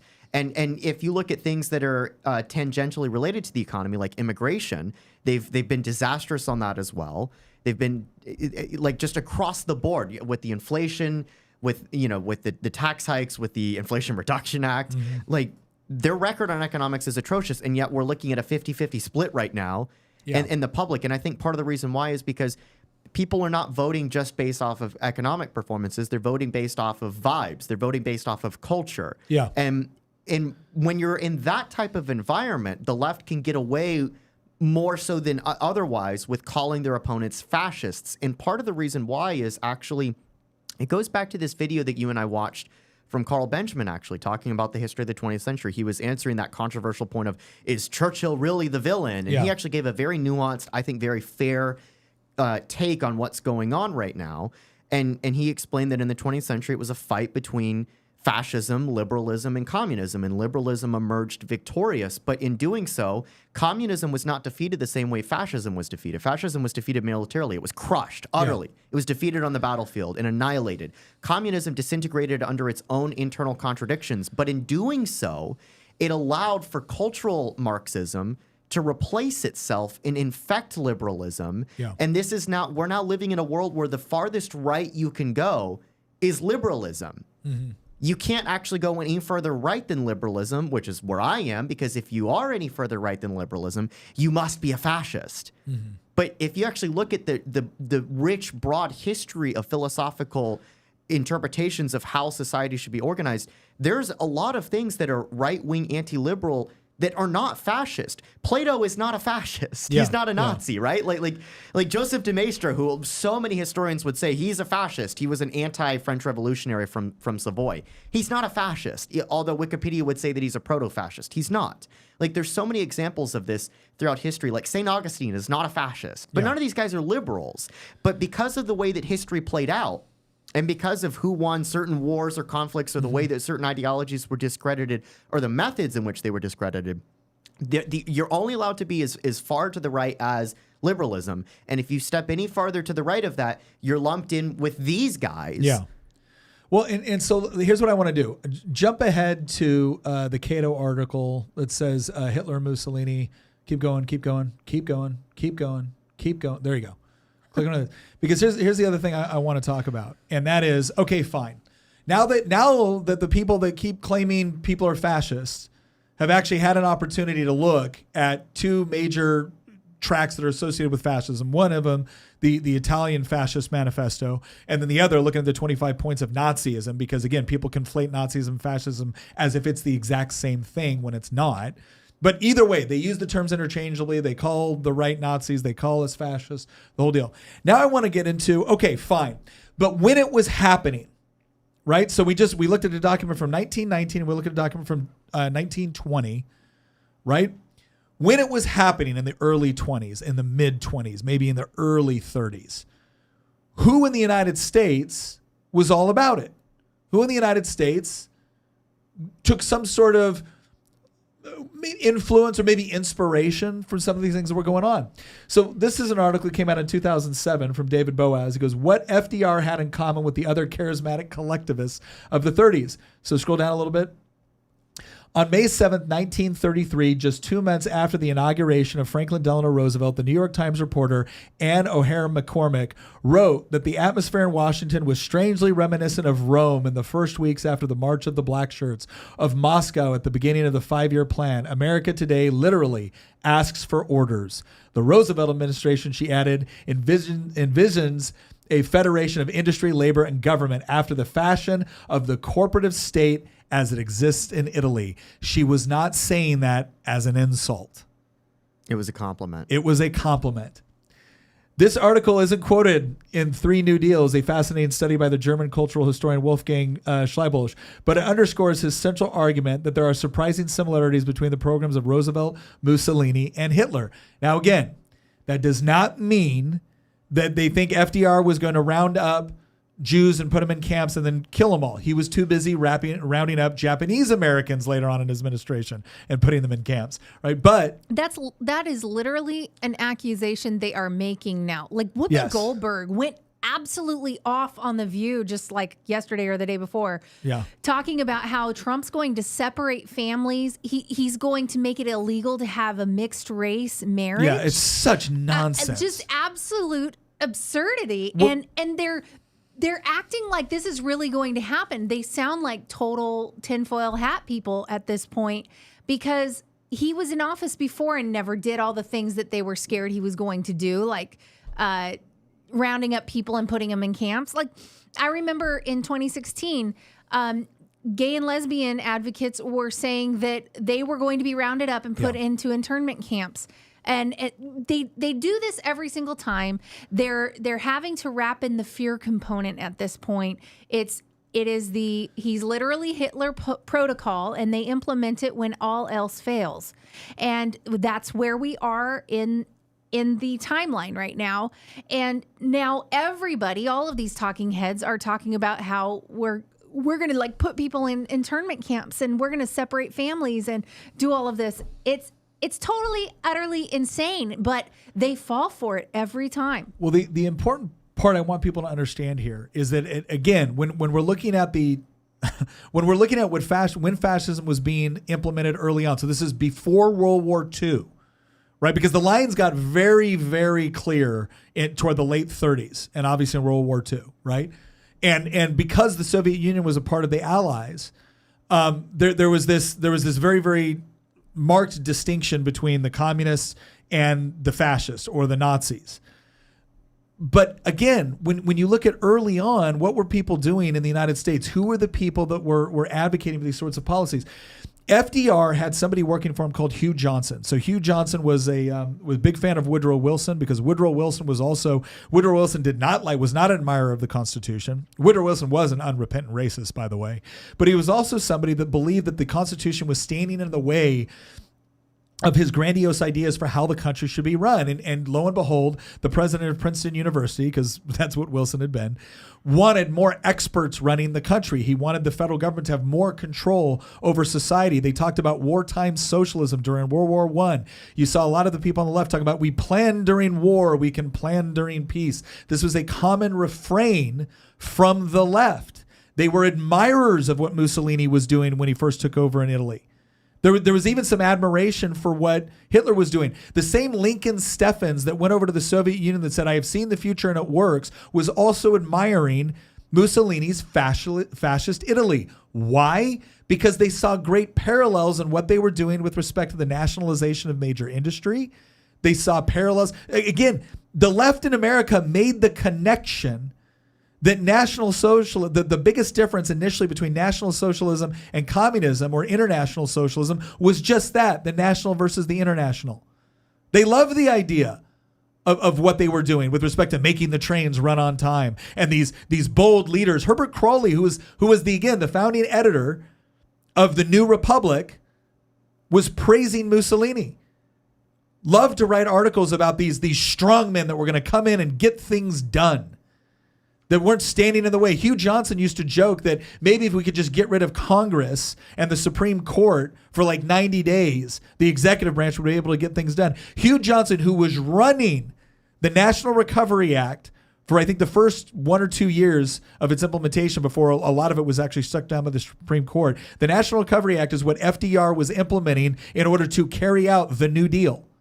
Hugh Johnson was placed in charge of it. Hugh Johnson got into his position as head of the NRA, not National Rifle Association, National Recovery Act Administration, the Blue Eagle, right? Put up a painting of Mussolini in his office and would hand out the corporate state. That was a fascist tract. That was FDR, ladies and gentlemen. Go ahead and go over to this. We've got a clip here. I want to do this.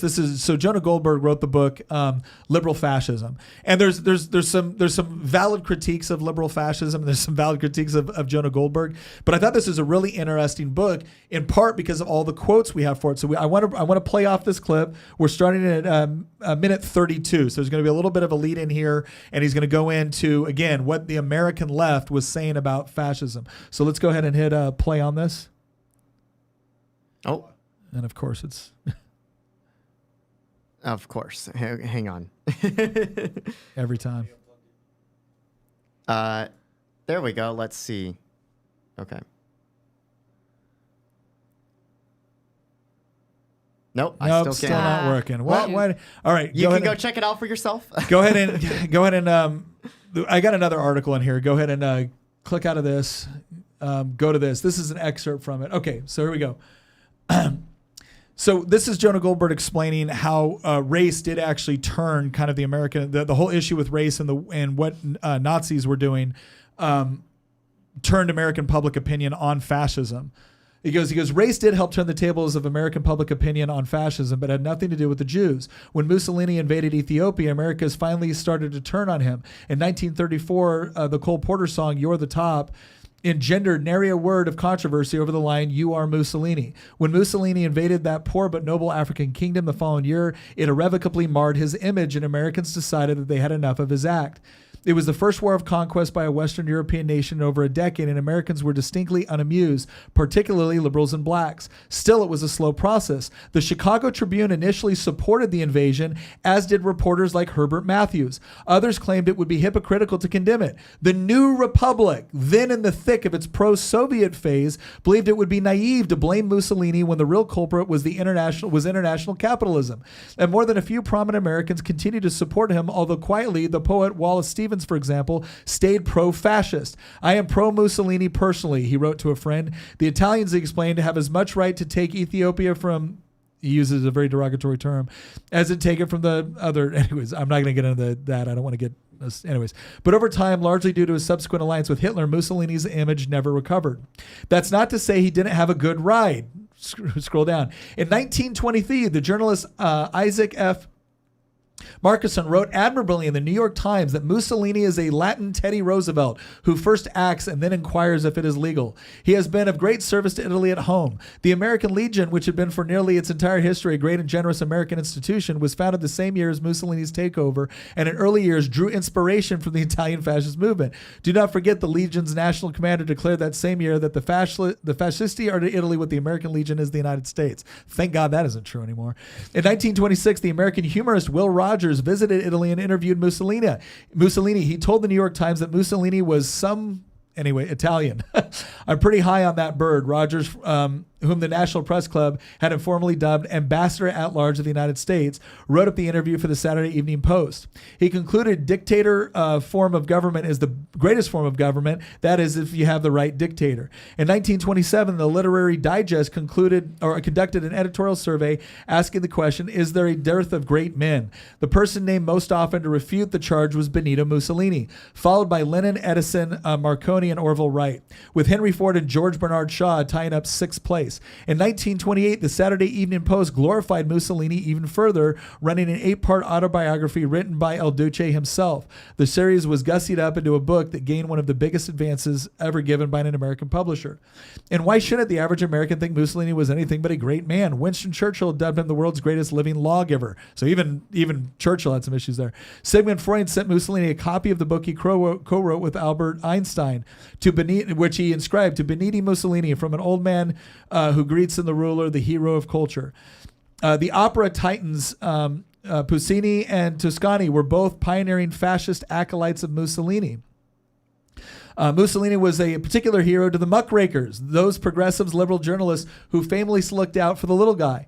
When Ida Tarbell, the famed reporter who helped break up Standard Oil, was sent to Italy in 1926 by McCall's to write a series on the fascist nation, the U.S. State Department feared that this pretty red radical would write nothing but violent anti-Mussolini articles.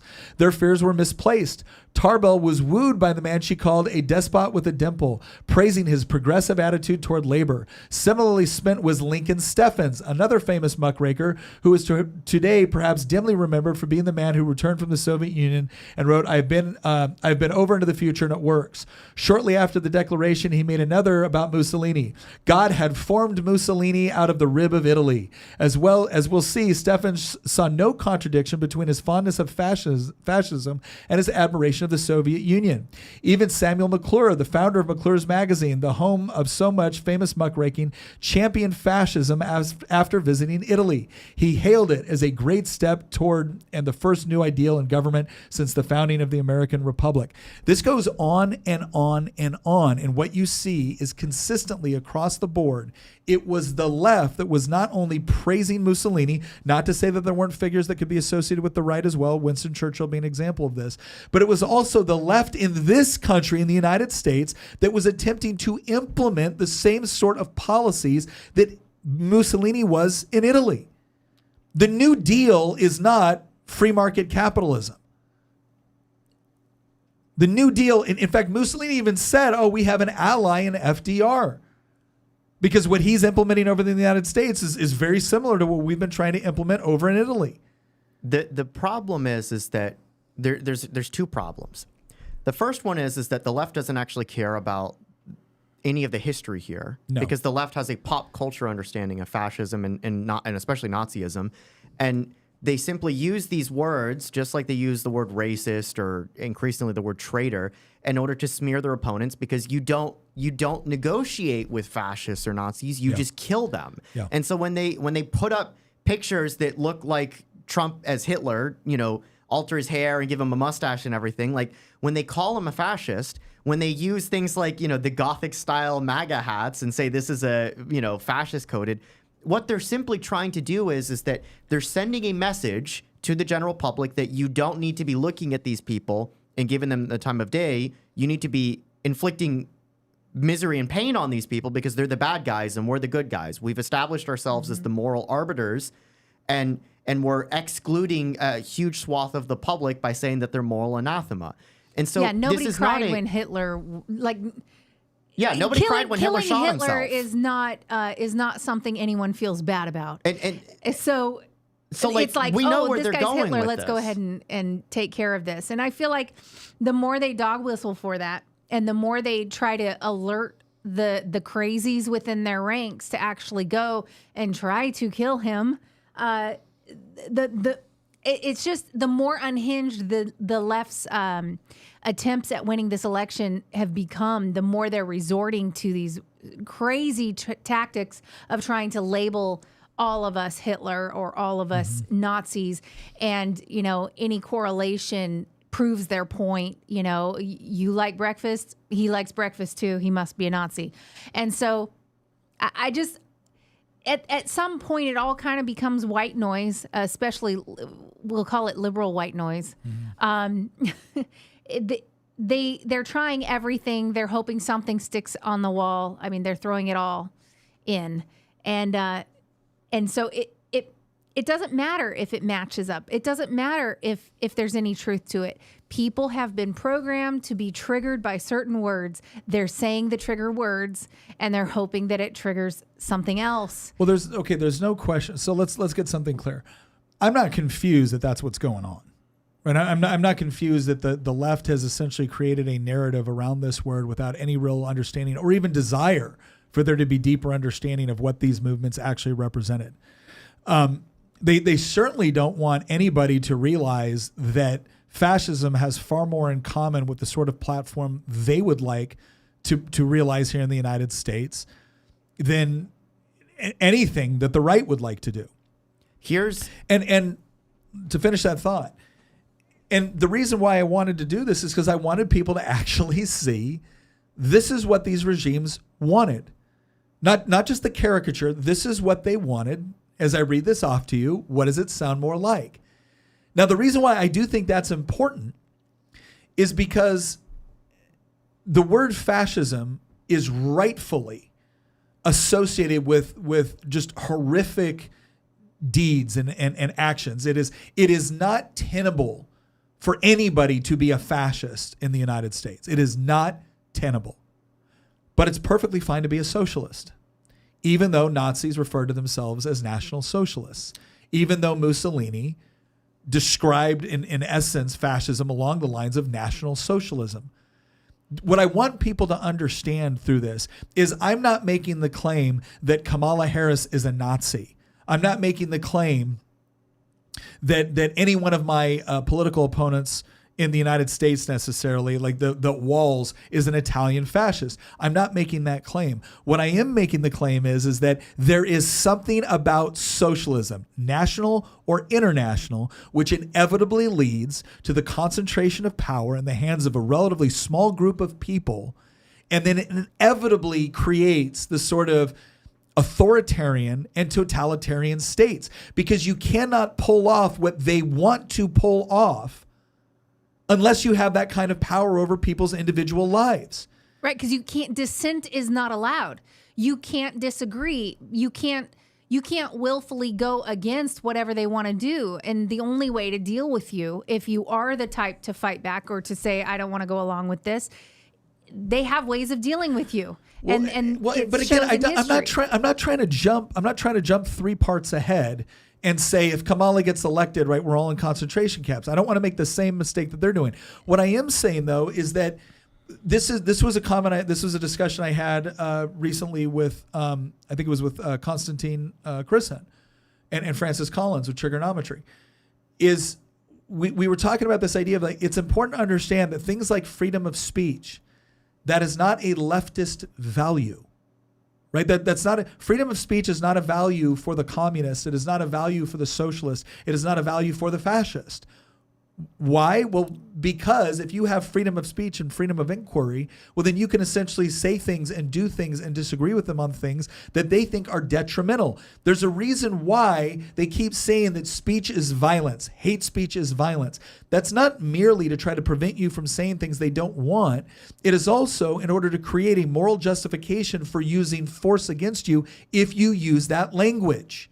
This is also why they want to regulate Twitter, right? Yes. Well, now it's X, because any sort of platform that allows for something closer to free, because X still censors to some degree, but it's much more open and free than it was just a few years ago. And it's competing, it's forcing other platforms to be more open and free as well, because now there's a marketplace. Yeah. And the regulators, the experts, right, the managerial class, they don't want that, because part of the way that they've been able to maintain power, the left has been able to maintain its control over our institutions, is because they control the public square. They get to decide who's allowed to go up and speak. They get to set the agenda, so to speak. They get to decide, we're going to make the entire, this week we're all going to talk about X. And everybody now has to talk about X. You're either for X or against X, but they get to set the agenda. And now Twitter's come along and said, no, you don't get to set the agenda anymore. The public gets to set the agenda. And at that point, that's a very dangerous thing, because one of the pillars that has allowed you to maintain your iron grip over every institution in this country is gone now. Yeah. And so now you get people that can have free discussions over things. And what you've had now is a fragmentation of the media landscape. And that is very dangerous to the status quo. And so, no, it's not even, it's not, free speech is not a communist value. It's not a socialist value, but you know what? It's also not a progressive value.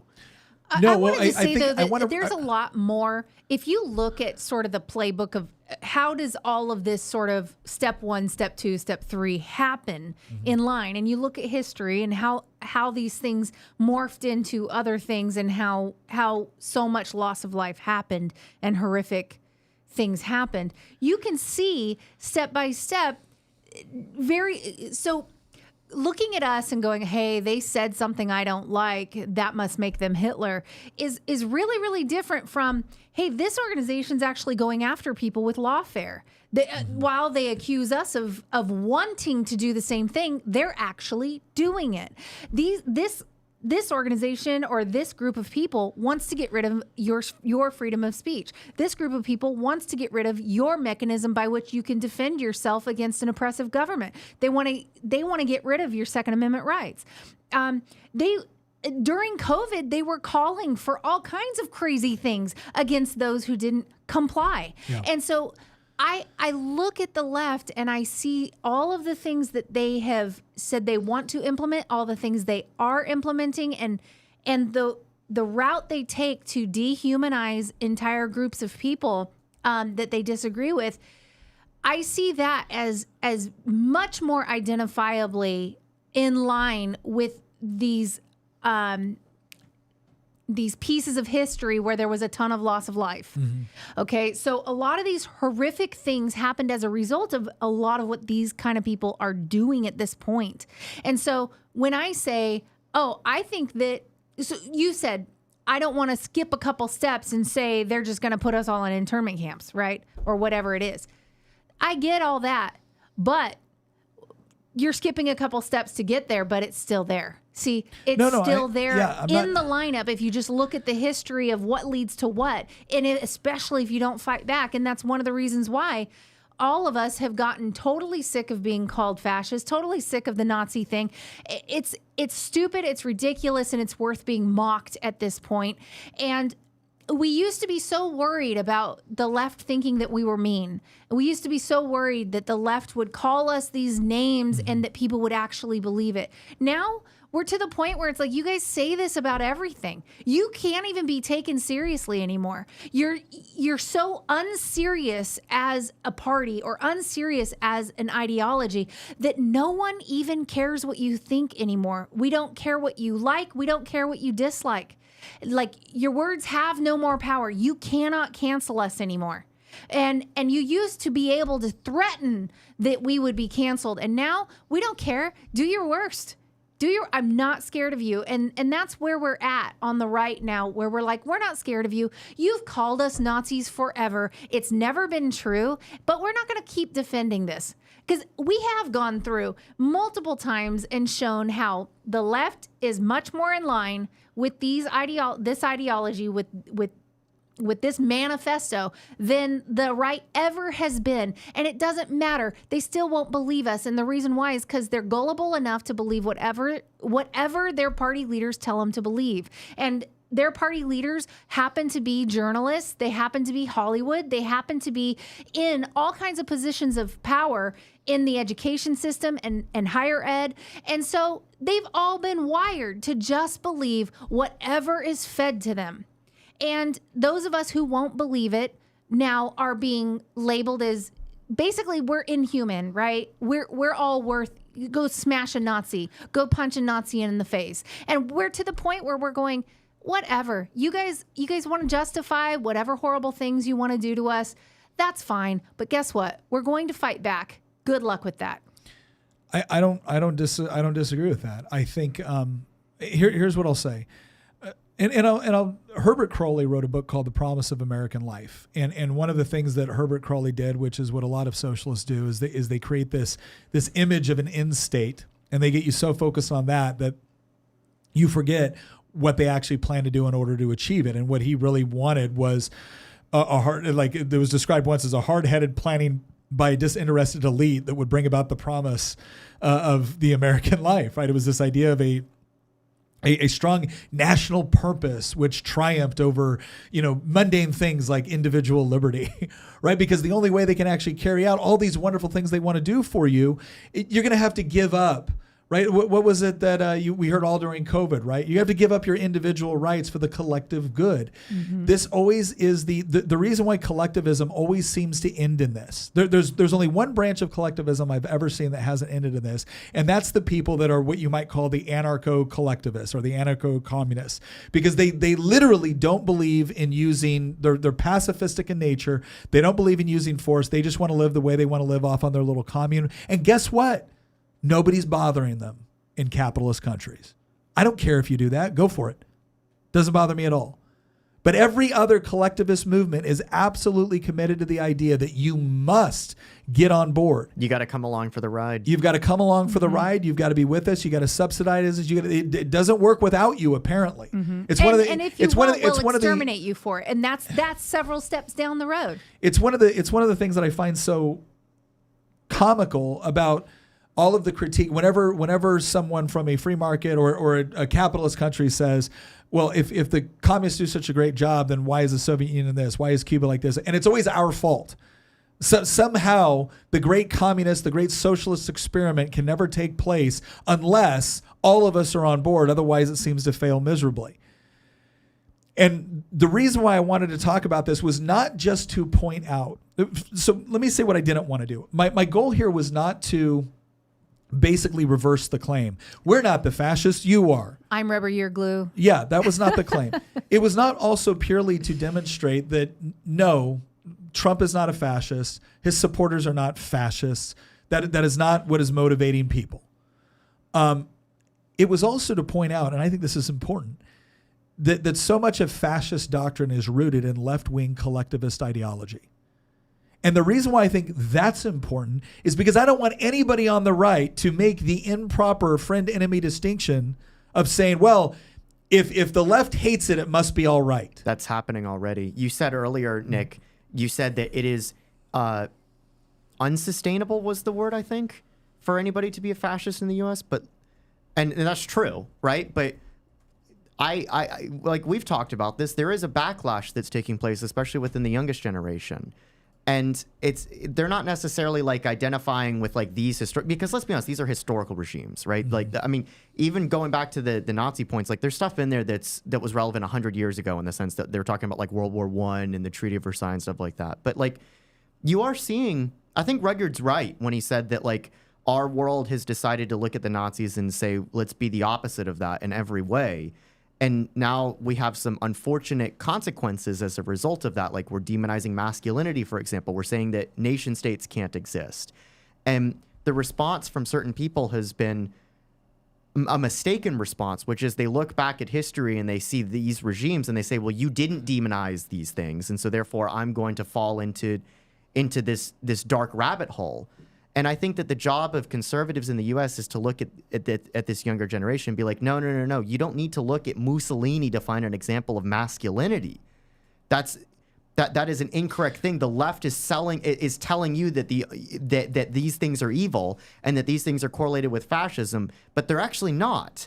They're correlated with positive societies. Mm-hmm. And it's a mistake for people, especially young people on the right, to go and look back at these regimes and say these are the only times in history that masculinity was uplifted or that, you know, unity or strength or order or hierarchy. And I mean these in a positive sense. I don't mean these in a tyrannical sense. And that's the concern that I have. That's also the optimism that I have. So like there is a bit of nuance there, and you and I've had conversations about that. I know that we don't want to probably go too deep down the rabbit hole on that front in today's episode, but no, I mean, where were you with? Well, no, that the point is that I want people to understand that, again, do not make the mistake of saying that anything that the left professes to hate right now in this particular moment is all of a sudden your ally. It isn't. There is nothing about fascism that is in alliance with what we would call American conservatism. It just isn't. We are fundamentally rooted in concepts of individual liberty, personal responsibility, private property rights, free market economics. Mm-hmm. These things have to still form a basis for our society. And the other thing too that I think is really important, and they can't coexist with fascism. The other thing that I think is really important here is, and again, I was speaking at Liberty University a couple days ago, and I was saying that one of the biggest things that we need to recognize is that when you look at the philosophy that is discussed within the Declaration of Independence, right, there's a lot of presuppositions into those words that we just commonly repeat now. Like, we hold these truths to be self-evident, that all men are created equal, that they are endowed by their Creator with certain inalienable rights, that among these are life, liberty, and the pursuit of happiness. And then it goes on to explain why governments are instituted to protect these God-given rights. But within that philosophy, within those presuppositions, what do you have? Well, you have belief in God. You have belief in objective truth. You have belief in objective morality. You have belief that we are capable of actually ascertaining truth and morality through discovery, through revelation, through a logical thought process, right? You have all of that is built in to the American DNA. Now, have we always lived up to it? Absolutely not. We recognize that. That's why in the preamble to the Constitution, it says in order to form a more perfect union. By the same token, modern leftism, I'm not talking about liberal. I'm certainly not talking about classical liberalism, because I associate myself with much of classical liberalism. I'm not even talking about, kind of like certain elements of liberalism, or people that would consider themselves to be on the left, but still respect that there is such a thing as objective truth and objective reality. I am talking about the modern leftist vision of reality, which is rooted in postmodernism, which is rooted in deconstructionism, which is rooted in existentialism, combined with a Marxist explanation for what's wrong with the world. That is not compatible with what we see as the underlying philosophy of the United States written into the Declaration of Independence. Those two things are not compatible. And out of the two, the one that has far more association with a fascist outlook for the organization of society is modern leftism. Far more. And so what I want people on the right to understand is that while they might want to try to cherry pick certain things, like, oh, you believe in patriotism, you believe in strong borders, well, guess who also believed in that? Nazis. Okay, well, here's all the other thing Nazis believed in. What does that actually bear a closer relationship to? Guess what? The Nazis would be totally on board with this idea that we're going to isolate people into their various spaces based off of their race. Does that sound like a right-wing worldview at this point? I don't see a bunch of people on the right going into college campuses trying to divide people or divide graduation ceremonies based off of race. I do see that happening on the left. And it's always been like that on the left. When it comes to the collectivization, when it comes to pushing collectivism, when it comes to greater centralized control over the economy and over our education and over healthcare, is that a right wing? Is that something the right is pushing for? Is that something Donald Trump is pushing for? Or is that something Kamala Harris is pushing for? So I want people to understand that while I'm not saying Kamala Harris is a fascist, I am saying that far more of her economic policy, far more of her social policy, her especially Walz's comfort with the idea that, well, of course the First Amendment doesn't cover misinformation or hate speech as will be defined by the government. Those are not right-wing philosophies. Not in the American tradition. They are very much in line with elements of fascist ideology. And so I want two things to be understood. One, there is a little bit of the pot calling the kettle black here. So there is a part of that I do want to illustrate. But the other part too is to make sure that anybody on the right that seems to think, and there have been some people now that have been going down that path, and it's a dangerous one, understand that's exactly what they want you to do. because you're still ultimately embracing this form of collectivist outlook on humanity. And that is not supposed to be anywhere near the right-wing tradition, the conservative tradition within American political philosophy. I just want to point out, though, that the left is the one that's making this monster. Yes. It's not the fascism or fascist light, and I mean this in an actual sense, not in the left-wing caricature, has never had a foothold in the United States, in large part because the United States is founded on Enlightenment, classically liberal values. As much as I criticize those things now, it has been founded on those things, and it worked for centuries. But the left is the one.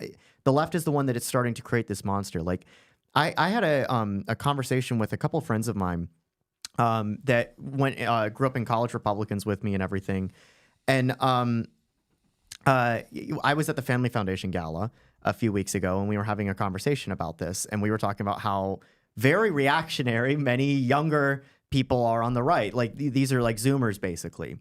And she joked with me and said that, one day, Christian, like, we're going to have to tell them that, we'll excuse their fascist phase if they excuse our libertarian phase.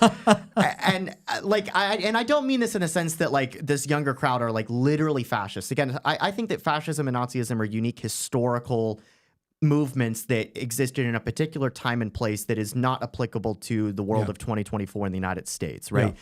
But what we mean by that is a backlash in the sense of I am going to be the opposite of you now, and you've told me that the analogy that I've seen from somebody, this is actually a meme on the internet, is you go up to some left-wing person that is like supporting child mutilization and transgender surgeries and stuff like that, and you say, wow, what is the number one thing you hate in the world the most? Yeah. What is the exact if you could articulate what's the exact opposite of what you believe in, what would it be? And they would always say fascism. Yeah. And then their response is, okay, noted. Yeah. Like, the danger, and maybe we need to talk more about this, but the danger that exists is reacting to the reaction. Mm-hmm. Right? And so, like, I agree with Rudyard when he says that the left nowadays, and they make it very clear, the left nowadays looks at Nazism and fascism and they say, we want to be the exact inverse of this. Yeah. But in doing so, they've actually perverted things, and I've pointed to many examples of this. Masculinity is a good example of this. Mussolini was not woke. Mm-hmm. He was tyrannical, and he did support nationalization of industries. He had a socialist economic policy, and he supported things like censorship and stuff like that. But he was not woke. Mm-hmm. He stressed masculinity. He stressed unity and order and strength and hierarchy. And these things are actually right-wing coded, but only when they're applied in a positive sense. A good example that I point to is, like, Elon wants to go conquer the stars. Yeah. That's a very good positive manifestation of masculinity, of order, of hierarchy, of that conquest ethic, but not in an oppressive way, right? And more of an exploratory, go out there and conquer nature type of way. That is the type of thing that we need to be orienting the right towards. And that's a positive example of it. But if your reaction, if you look at the left and you look at, let's be honest, the total inversion of values that the left represents, and you say, I just want to be the opposite of the left. Well, once you crack open a history book, it's very easy for you to fall down a bad rabbit hole and see, when was the last time a society didn't demonize me for being a man? When was the last time society didn't demonize me for having whiteness, whatever the hell that's supposed to mean, right? Mm-hmm. Oh, well, there's these regimes in the 30s that didn't do that, and so therefore I'm going to now LARP as these things. That's the bad thing. And the point that I keep wanting to try to get across is that, no, you have to go beyond that and realize that even in the continental tradition, let alone in the American tradition, the right is far deeper than this superficial populist, socialist, pop culture analogy that the left points to from the 30s and 40s and says that's what it means to be right-wing. No, that's not what it means to be right-wing. Yeah. If you want to know what it means to be right-wing, even in a continental tradition, then you need to be reading stuff that's 2,000 years old. Mm-hmm. Go read the Gospels. Go read Plato. Go read Aristotle, Socrates, Heraclitus. Go read St. Augustine. Those guys are right-wing in a continental tradition. And obviously there's parts of that extrapolate into the American tradition. The Gospels are a good example, right? They're not fascist texts, but the Gospels don't talk about wokeism either. Mm-hmm. And the point that I want to get across is that we need to stop looking and thinking that history began in 1933 or in 1922 in the case of Mussolini. Mm-hmm. History goes all the way back to Genesis. And if we want to be if we actually want to defeat the left's inversion of values, that doesn't mean applying their rule standard and saying we're just going to be the inversion of the inversion. Yeah. No, we need to go back to the original values rather than just inverting whatever the left has. Well, it's and this is the part too where the right needs to understand that Saul Alinsky and his Rules for Radicals kind of, one of the biggest things that he stressed was that the right's reaction is the source of their action. So they're acting in such a way in order to generate a reaction from us, which they can then use against us.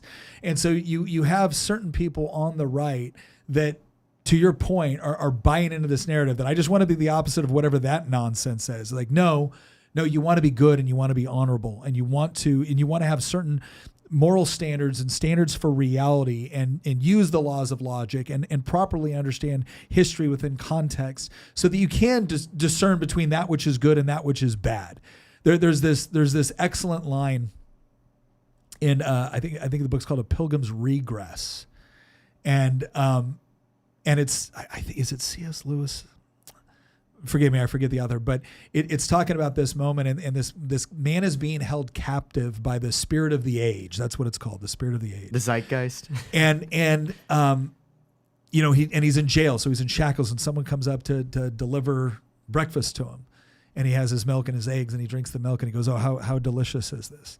And he goes, "What do you mean it's delicious? It's just the secretion of a cow, just like urine is the secretion of the cow." And he doesn't know how to respond to this. And then he comments on the deliciousness of the eggs. And as you can imagine what the statement is there.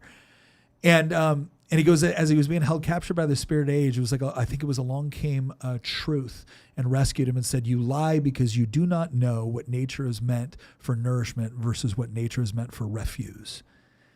And that's important, right? It's important that, you can use these little broad categories when it suits your political objectives or what else it is. But as you've said before, and I forget who we were quoting on this, where it's like you can ignore reality, but you cannot ignore the consequences of ignoring reality. So understanding again this concept of objective truth and objective morality, and then understanding the source of these things and the mechanisms that we use in order to arrive at them is absolutely critical.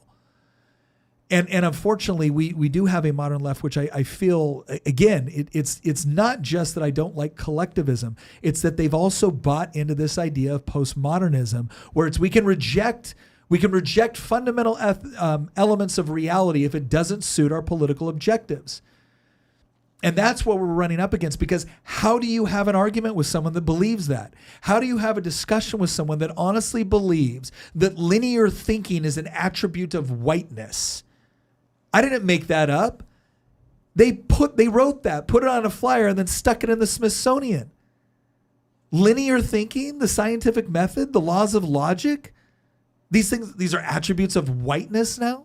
You can't have a conversation with people that hold delusional worldviews. And you can't have a conversation with somebody. But again, what's important to understand is that someone that has that sort of worldview that is so that at the same time denies the existence of objective truth and morality will then fight so hard for the thing that they want to include, up to and including telling you that if you don't do what they want, you're evil, you're mean. How do you even have categories for that stuff when you don't believe in objective morality?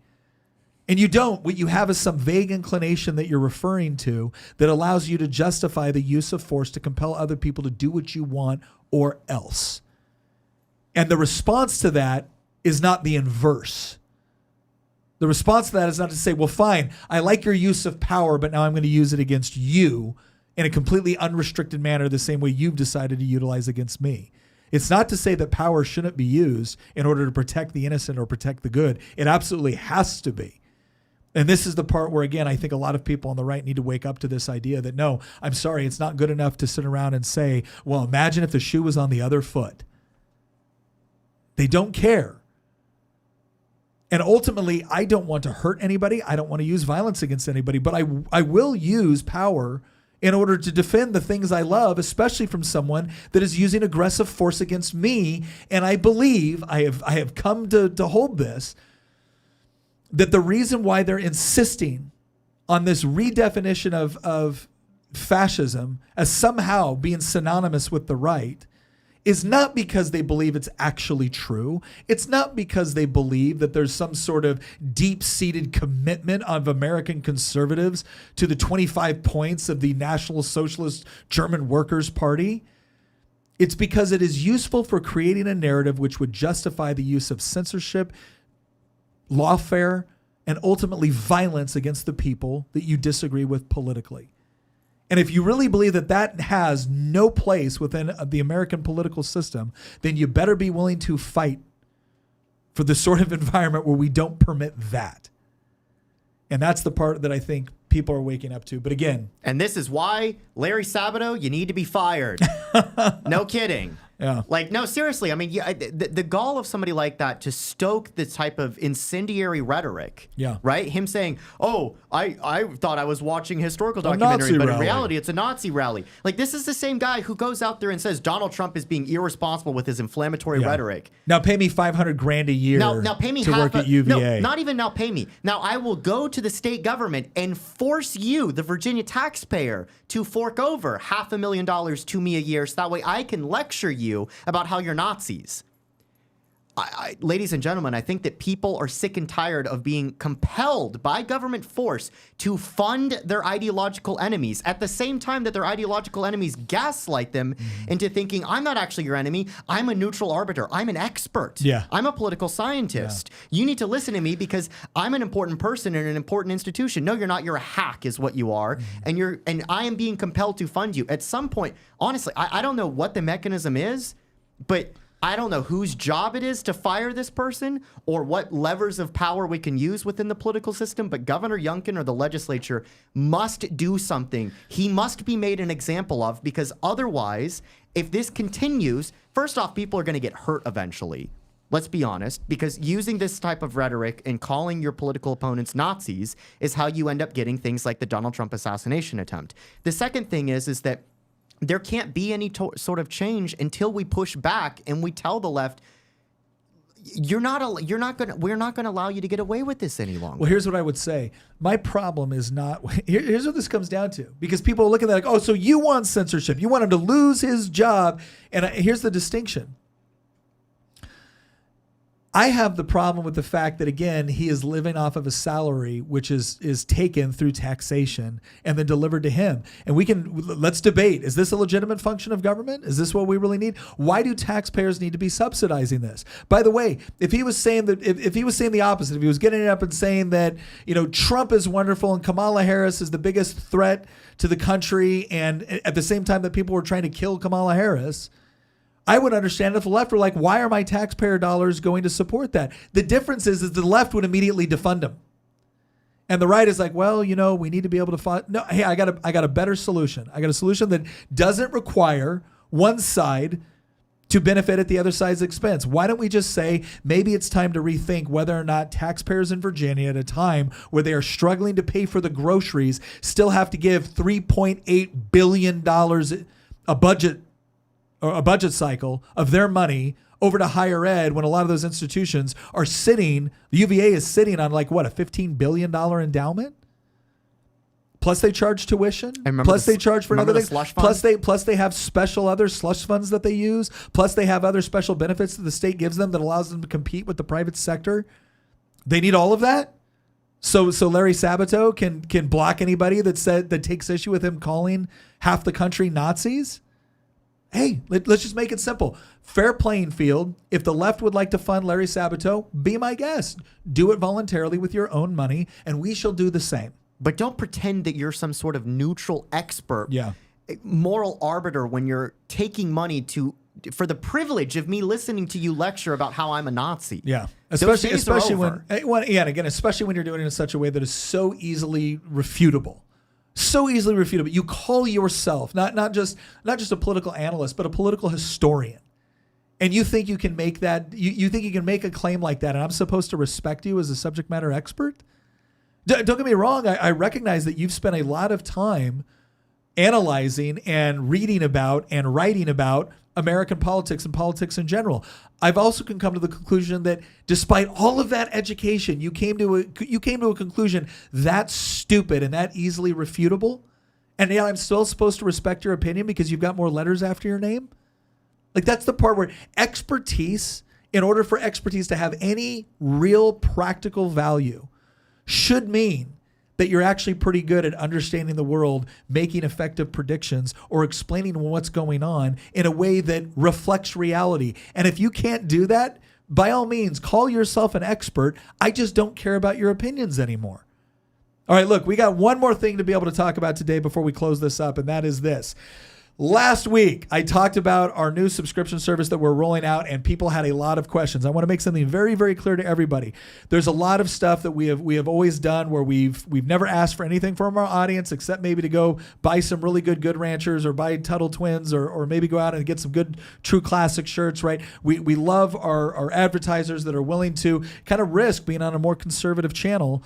But ultimately, we wanted the people within our community, and you can always go to our Circle community. The link is in the description. We wanted people to be able to play a more active role within what the podcast is doing, not to mention some of the other things that we're planning on doing going in the future. We've had a lot of people that have asked us more about homesteading, homeschooling. They've wanted to have more, intimate discussions about what it's like to have a strong marriage or to raise kids or to go through all of that. And we want to be able to accommodate that, but we need to know where to spend our resources in order to do it. And that's one of the reasons why we've come up with our subscription service. So there's 2 tiers on that.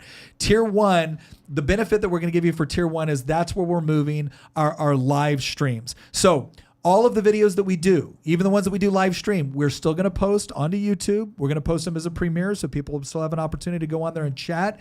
The reason why we're moving the live streams themselves onto this other platform is because we want to be able to pay greater attention to the people that want to be there and want to discuss the conversations that we're having.